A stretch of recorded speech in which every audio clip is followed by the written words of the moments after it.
Assalamualaikum warahmatullahi wabarakatuh. Alhamdulillahirabbil alamin wa bihi nasta'inu ala umuri dunya waddin wa ala alihi washabihi ajmain amma ba'du. Selamat pagi, selamat siang, selamat sore, dan selamat malam bagi teman-teman yang menyaksikan video ini. Nah, video ini dibuat untuk memenuhi salah satu tugas mata kuliah audit 1 dengan bertemakan tujuan audit.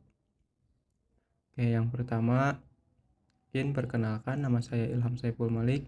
Di sini saya selaku moderator yang akan membimbing jalannya presentasi video ini.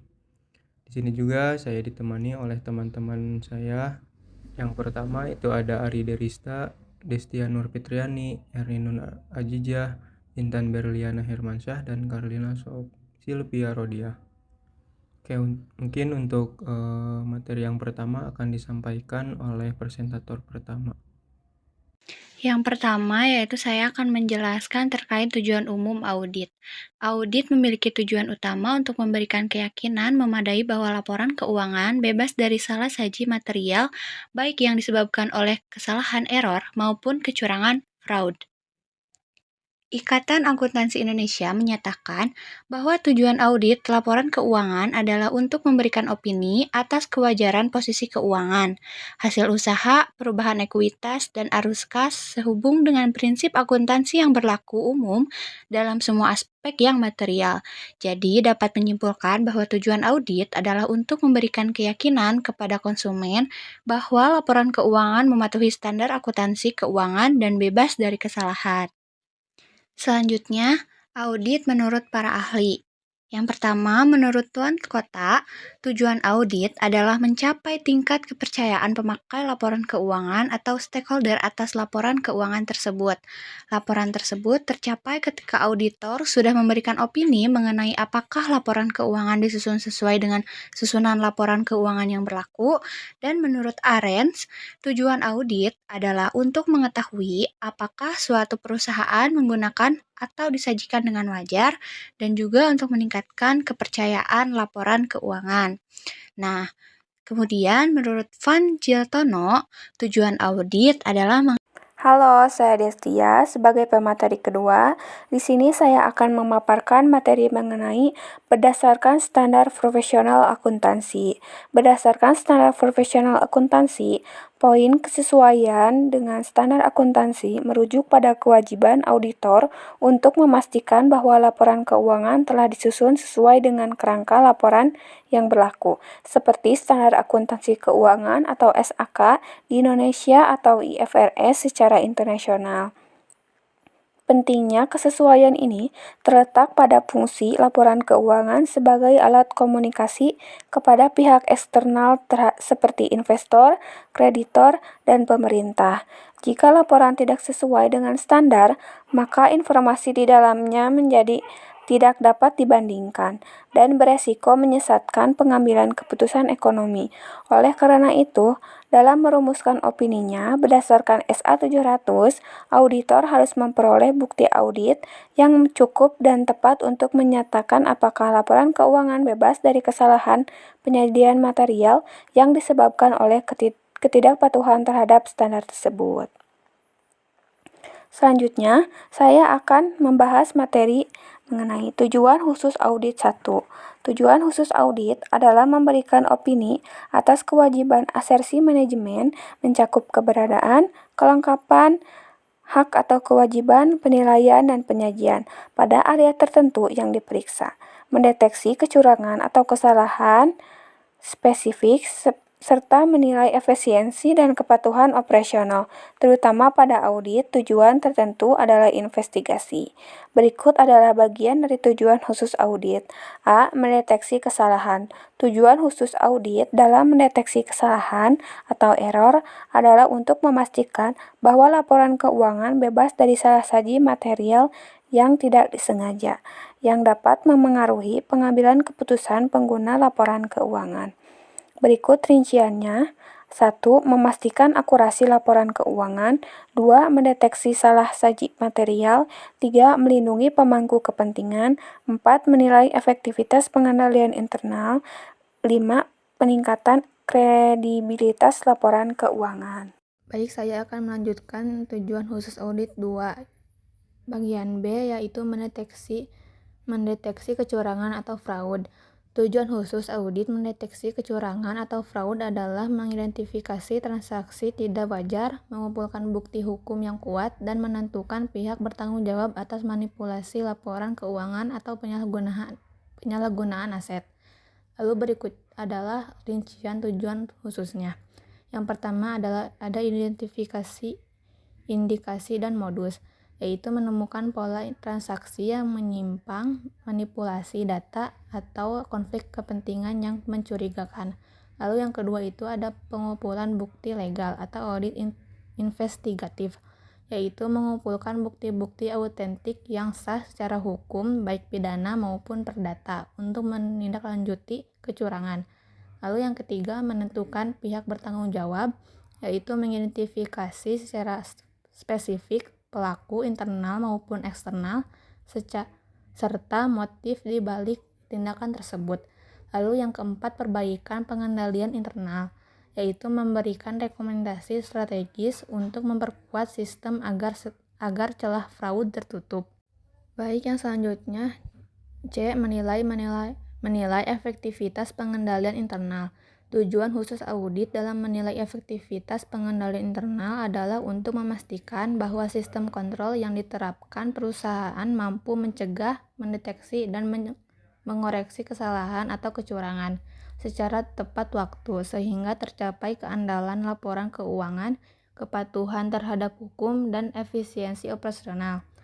Secara lebih rinci, tujuan khusus dari penilaian ini mencakup beberapa poin penting. Yang pertama ada menilai keandalan laporan keuangan, yaitu memastikan bahwa pengendalian internal mampu menjamin akurasi dan keandalan data akuntansi untuk pelaporan keuangan. Lalu yang kedua, melindungi aset perusahaan, yaitu menilai apakah prosedur kontrol sudah memadai untuk mencegah penggunaan aset secara tidak sah, pencurian, atau kerugian fisik. Lalu yang ketiga, kepatuhan, yaitu memastikan operasional perusahaan sesuai dengan hukum, peraturan pemerintah, dan kebijakan manajemen yang berlaku. Lalu yang keempat, meningkatkan efisiensi operasional, yaitu mengevaluasi apakah proses pengendalian membantu operasional berjalan lebih ekonomis, efisien, dan efektif. Lalu yang kelima, mendeteksi risiko lebih awal, yaitu mengidentifikasi kelemahan dalam sistem pengendalian internal agar tindakan perbaikan dapat secara segera dilakukan sebelum terjadi salah saji material. Penerapan di lapangan.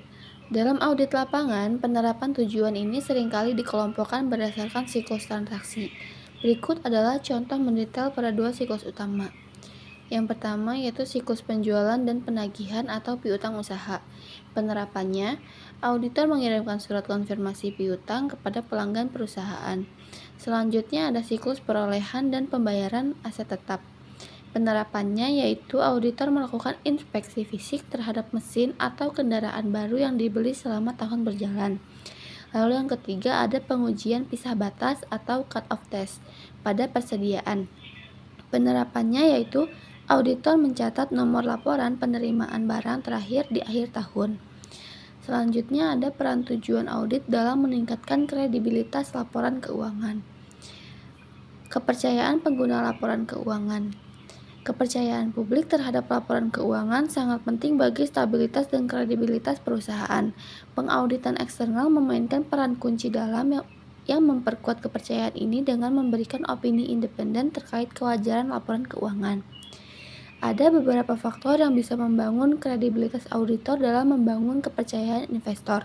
Di antaranya yaitu yang pertama independensi auditor, yang kedua kualitas audit, yang ketiga komunikasi dan transparansi, lalu yang terakhir atau yang keempat yaitu reputasi firma audit. Yang selanjutnya yaitu transparansi dan akuntabilitas. Transparansi mengacu pada keterbukaan dalam penyampaikan informasi kepada stakeholder. Entitas yang transparan menyediakan informasi yang akurat, jelas, dan mudah diakses mengenai operasional dan keuangan. Akuntabilitas adalah tanggung jawab entitas untuk menjelaskan dan mempertanggungjawabkan tindakannya kepada stakeholder. Peran audit dalam meningkatkan transparansi yaitu yang pertama, verifikasi informasi keuangan, yang kedua, pengungkapan informasi yang relevan, yang ketiga, penggunaan bahasa yang jelas dan mudah dipahami. Lalu, peran audit dalam meningkatkan akuntabilitas yaitu ada 3. Yang pertama, evaluasi sistem pengendalian internal, yang kedua, penilaian kinerja manajemen, yang ketiga atau yang terakhir yaitu pelaporan hasil audit. Saya Carolina, saya akan memaparkan materi selanjutnya mengenai tujuan audit dalam menilai kewajaran laporan keuangan. Tujuan dari sebuah proses audit adalah untuk meningkatkan tingkat kepercayaan pengguna laporan keuangan yang dituju. Secara fundamental, penilaian kewajaran ini melibatkan analisis mendalam terhadap 2 pilar utama, yaitu ada aspek materialitas, terbagi menjadi 4 bagian. Yang pertama ada materialitas sebagai ambang batas profesi, yang kedua materialitas keseluruhan, yang ketiga materialitas pelaksanaan, yang keempat ambang batas salah saji yang jelas sepele. Lalu selanjutnya ada penyajian wajar, terbagi menjadi 4 bagian. Yang pertama ada relevansi dan keandalan, kedua netralitas dan objektivitas, ketiga kelengkapan dan pengungkapan. Yang keempat ada konsistensi penerapan prinsip. Materi selanjutnya yaitu penerapan tujuan audit dalam praktik merupakan jembatan antara standar profesional dengan opini yang nantinya akan diterbitkan oleh auditor. Hubungan tujuan audit dengan prosedur audit. Setiap tujuan audit spesifikasi harus didukung oleh prosedur audit yang relevan untuk mengumpulkan bukti yang cukup dan tepat. Hubungan ini diatur sedemikian rupa agar auditor dapat memitigasi risiko audit ke tingkat yang dapat diterima, yaitu ada asersi keberadaan dan keterjadian, lalu asersi kelengkapan, lalu asersi penilaian dan alokasi, dan yang terakhir ada asersi hak dan kewajiban. Materi selanjutnya akan dipaparkan oleh teman saya. Oke, berdasarkan pembahasan yang telah diuraikan, dapat ditarik beberapa kesimpulan sebagai berikut.